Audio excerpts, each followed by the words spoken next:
Man, bro, I'm better than Tupac, bro. Please don't compare me to him. Please don't compare me to him. Please don't. Tupac can't make rock music. Tupac can't do that. What you say? Drake is better than Tupac and Biggie. They ain't got shit on Drake. They ain't got shit on Drake. They don't have shit on Drake.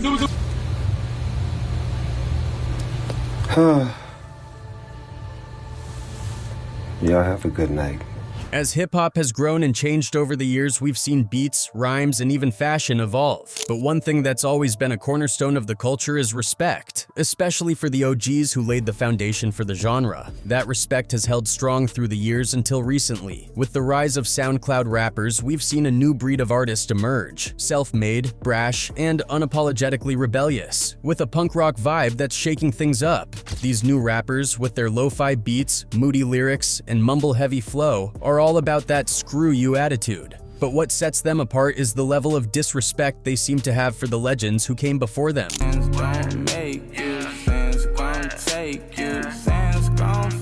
Take Lil Xan, for example. The rapper behind the hit Betrayed stirred up major controversy when he had the audacity to call Tupac's music boring in an interview. And to make things worse, he rated Pac a 2 out of 10 on a so-called clout meter. It's boring music. Now, if you're not up on the lingo, clout is basically a way of measuring someone's coolness or influence. Needless to say, Xan's comments didn't sit well with pretty much anyone, and Twitter blew up with people of all ages coming out to roast him. One person tweeted, "People shouldn't be shocked about Lil Xan disrespecting Tupac. You all have enabled these little culture vultures to get way too comfortable to the point where they can be as disrespectful as they want." Another fan clapped back with, "This coming from a rapper named after a drug? Tupac was a poet with university classes studying his boring raps, something you'll never know or have." Realizing he'd stepped in it big time, Lil Xan tried to smooth things over by performing Tupac's classic California Love at one of his shows.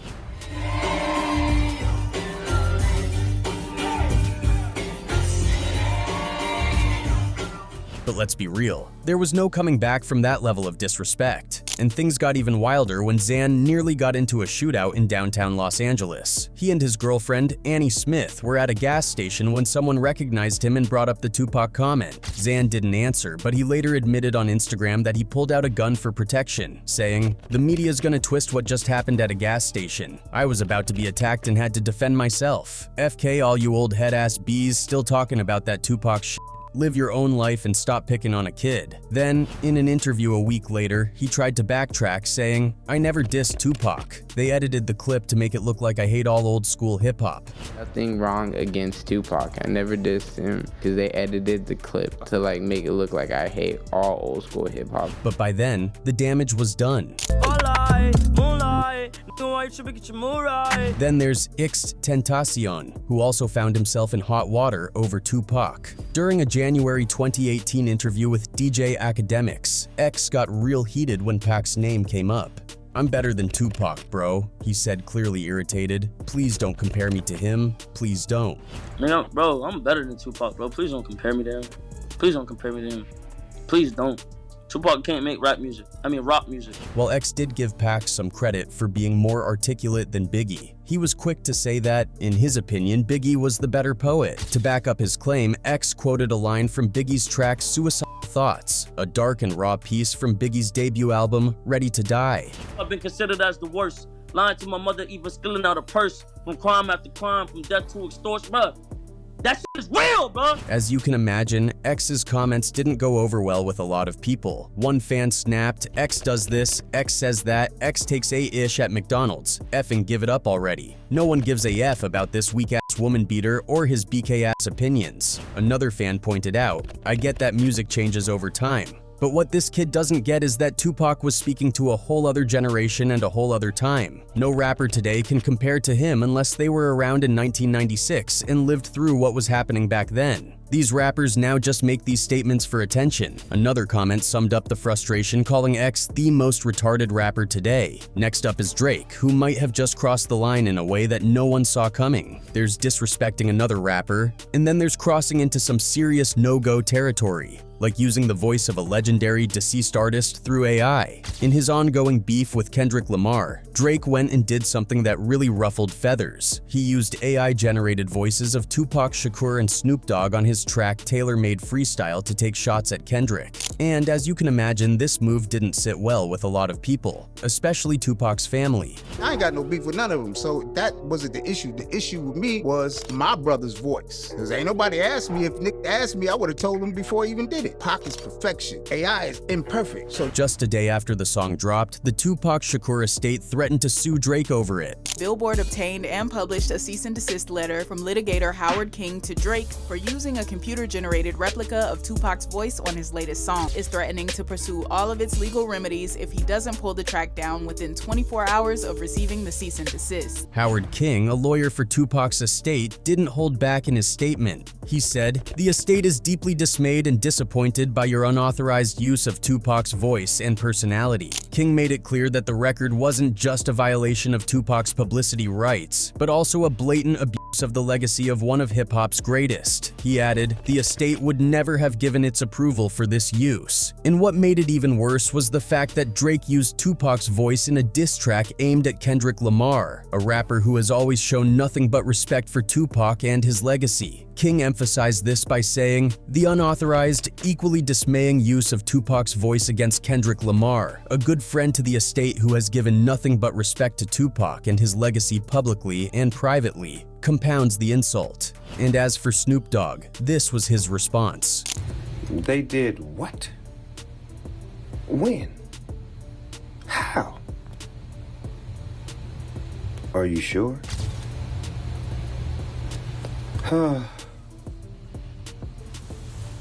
Y'all have a good night. And to all. Drake's move was bold, but it might have just been the worst kind of disrespect imaginable, crossing a line that most artists would never even think about. Now let's talk about Lil Yachty, who's never been shy about expressing his opinions, even if they rub people the wrong way. Yachty's made it pretty clear that he's not a fan of old school hip-hop, and he's caused quite a stir in the hip-hop community with his dismissive attitude towards rap legends. In fact, he's gone on record saying that he thinks Biggie is overrated, and if that wasn't enough, Yachty also admitted that he's not familiar with either Tupac or Biggie's catalogs. He openly confessed that he couldn't name 5 songs from either of them, which is almost sacrilege in the hip-hop world. What you say? What you say? Drake is better than Tupac and Biggie. They ain't got on Drake. They ain't got on Drake. They don't have shit on Drake. Yachty's reasoning, he was busy doing other things, and learning the history of hip-hop just wasn't on his list of priorities. He said, "But if I do it my way and earn so much money, why should I do it the way everyone says it should be done?" Next up,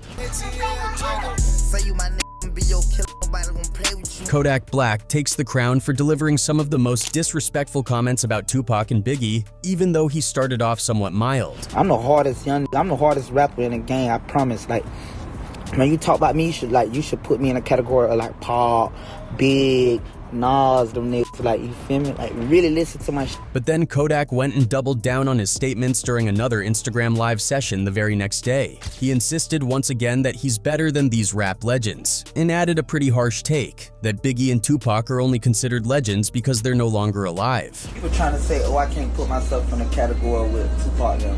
Actually, I'm better than them niggas. You know why? Because I live what I rap about. Them niggas was just like, them niggas just legends, like, cause they died. That kind of talk didn't sit well with a lot of people, and it's not the first time Kodak has stirred the pot. He once dissed Lil Wayne too, and to be honest, he didn't hold back. Lil Wayne might have stayed silent on the matter, but his daughter wasn't about to let it slide. She clapped back, saying that Kodak's new album sounded like it was copying her father's old style. Wow, and the night's young.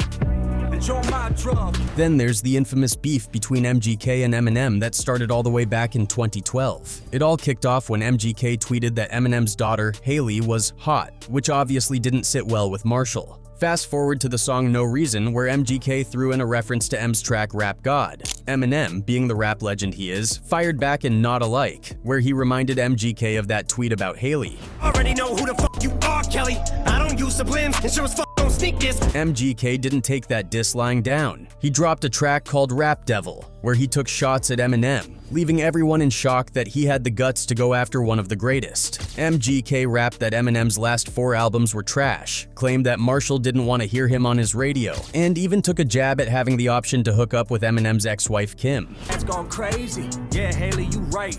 Dad's always mad, cooped up in the studio, yelling at the mic. But then Eminem hit back with Kill Shot, a diss track that pretty much obliterated MGK. Out petty who with your corny lines. Slim your roll. Out Kelly ooh, but I'm 45 and I'm still out selling you. Later on, M would address the whole situation in an interview, clearing the air once and for all. I'm the greatest rapper alive since my favorite rapper banned me from Shade 45 or whatever he said, right? Like I'm trying to hinder his career, so I don't give a f about your career. Ooh, rather go and buy ball mains. Gucci gang, Gucci gang, Gucci gang. Lil Pump also found himself on the wrong side of Eminem when Marshall started poking fun at mumble rap, saying that guys like Lil Pump and Lil Xan were basically just copying Lil Wayne's style. It seemed like everything had cooled down for a while, but then out of nowhere, Lil Pump went online and started talking smack about Eminem, saying that nobody listens to him anymore. Hey, Eminem, you is lame as hell. Ain't nobody listening to your old ass. You lame as bitch. Of course, this didn't sit right with fans, because claiming that nobody listens to M is just ridiculous, especially when you compare their streaming numbers. Eminem, always one to keep things interesting, responded by quoting his own lyrics from Book of Rhymes on Twitter. But then, at the start of 2021, Lil Pump seemed to develop some selective amnesia when asked about the whole beef with Eminem, acting like he didn't remember. Eminem, Lil Pump, like what was that about? Who? Eminem. I don't remember that. And as for Lil Xan, here's what he had to say. MGK, you know, they went crazy with the diss, but I was like, thank you, Eminem, like for acknowledging me, like shit. You love me if you ain't gonna die for me. You can stay the fuck around me if you ain't gonna ride for me. Moving on. Things got heated between Gucci Mane and Youngboy. Initially, the two were cool with each other, but things took a turn after Gucci clashed with Lil Durk. In response, Youngboy dropped the infamous track I Hate Youngboy, throwing some serious shade. Not long after, Gucci Mane fired back with Publicity Stunt, a straight-up diss aimed at Youngboy. In the track, Gucci called out Youngboy's diss as nothing more than a PR move, questioning whether Youngboy was a fan or an enemy. He even referenced Youngboy's track Make No Sense to drive his point home. Full of publicity stunt. These rappers be pussy, they bleed once a month. Don't speak on my name, don't get put in the blunt.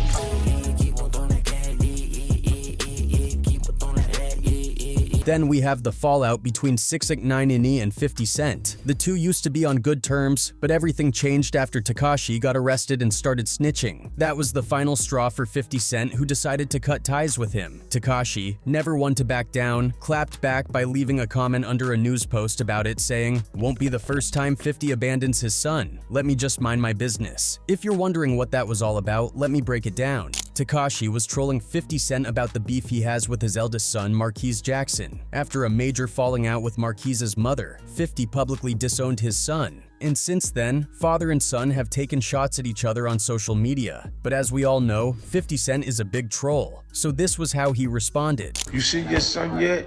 Nah, I ain't heard from 6ix9ine. We're connecting with people. He's his mother's child now. He told on everybody. He better than Marquise though. I take him before I take my actual father.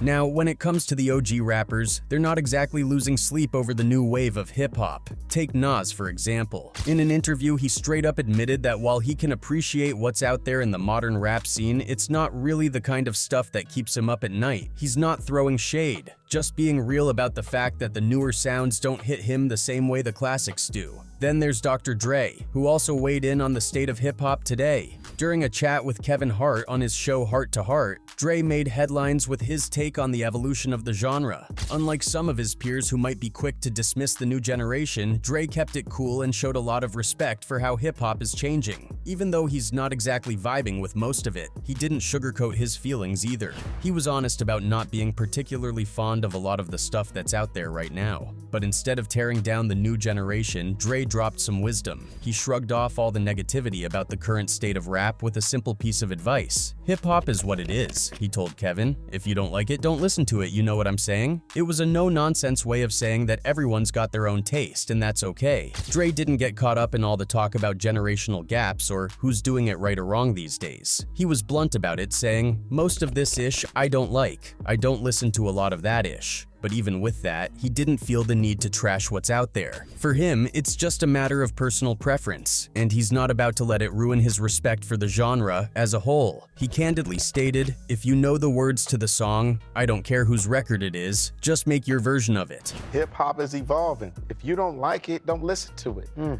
what I'm saying? I'm keeping it all the way 100 with you. Some of the shit, most of the shit I don't like. I don't listen to a lot of that shit. Then there's J. Cole. He's been a staple in the rap industry for quite a while now. There was a time when he was a young rapper hustling to make his name and earn the respect of his peers and fans. He definitely achieved that, but now, looking at the next generation of rappers, he's not exactly impressed. This might sound petty, but for J. Cole, it comes from a genuine place. In 2018, he dropped a track called 1985, named after the year he was born. In this song, he reflects on being 33 at the time and how his perspective has shifted over the years. But he also takes the opportunity to address the mumble rap generation and share his thoughts on their music. He raps, "I know you think this type of revenue is never ending, but I want to take a minute just to tell you that that ain't true. One day them kids is listening gonna grow up and get too old for that ish that made you blow up. Now your show's looking light cause they don't show up, which unfortunately means the money's slow up. Now you're scrambling and hoping to get hot again, but you forgot you only popped cause you was riding trends. Now you old news and you going through regrets cause you never bought that house, but you got a Benz. One day them kids is listening gon' grow up and get too old for that shit that made you blow up." Let me break that down for you. J. Cole is saying that, unlike rappers who put in the work to create songs with lasting impact and memorable experiences, setting up their own unique brand and style, mumble rappers are doing the opposite. They're riding trends, trying to leave their mark, which works for some. But when they all sound similar, it's hard to tell who's who. You'd never confuse Eminem, Drake, and J. Cole because their styles and lyrical flows are distinct. J. Cole's calling out these new rappers because he thinks they need a reality check. 1,985 Inches ended up being a big diss track aimed at Lil Pump, one of the most notable mumble rappers. There's a line in the song about not having a house, which hit Pump hard. So much so that after the song dropped, he went and bought a $4.5 million house just to spite J. Cole. Pretty dumb, right? Cause it's a total waste of money, and exactly what J. Cole was warning against. Blowing money on frivolous purchases just to keep up appearances. So who was the real winner in that back and forth? J. Cole, obviously. And moving back to Eminem, we all know when it comes to Slim Shady, he just can't stand what's going on with the young rap generation. Honestly, he hates them with a passion in most cases, but by his own admission, he's willing to admit that he doesn't want to destroy all of them with his music, just most of them. One rapper who skates by on his good graces? Lil Yachty. Sure, Eminem did take a shot at Lil Yachty when he dropped his Kamikaze album in 2018, but it's a bit tricky to pin down exactly what he meant. For those who don't know, Lil Yachty is one of the social media rappers, meaning he got his fame first on platforms like Instagram before boosting his popularity through his music. Honestly, it's pretty impressive how Lil Yachty paved his way to where he is today. He moved to New York, dabbled in fashion modeling, networked like crazy, and more. As he started making music, people began to like it. His tracks got used in popular YouTube videos, and soon big names like DJ Khaled and Chance the Rapper started paying attention to him, which he deserved in his own right. So what led Eminem to diss him? Let's look at the diss itself. M raps, "I can see why people like Lil Yachty, but not me though. Not even dissing. It just ain't for me." By Eminem's own account, he's not technically dissing Lil Yachty, but in his own way, he kinda is. You see, if there's one thing Eminem hates more than his own haters, it's mumble rappers, and Lil Yachty falls into that category. Granted, Yachty is one of the better ones, doing his mumble rap thing in a tongue-in-cheek way, but that doesn't mean Eminem is down for it. He has nothing against the guy personally, but he really doesn't like what Yachty represents, a generation of rappers who don't focus on flow and storylines, just making music they think sounds good because they made it. Ironically, Lil Yachty was actually cool with this, noting that he would love to have a beef with Eminem if it ever happened. Beefs do make people more popular after all. But since it's been a long time since Kamikaze dropped and there's been no further contact between the two, it's likely a dead issue. So there you have it. What do you think about this list? Let us know in the comments section, and we'll catch you in the next video.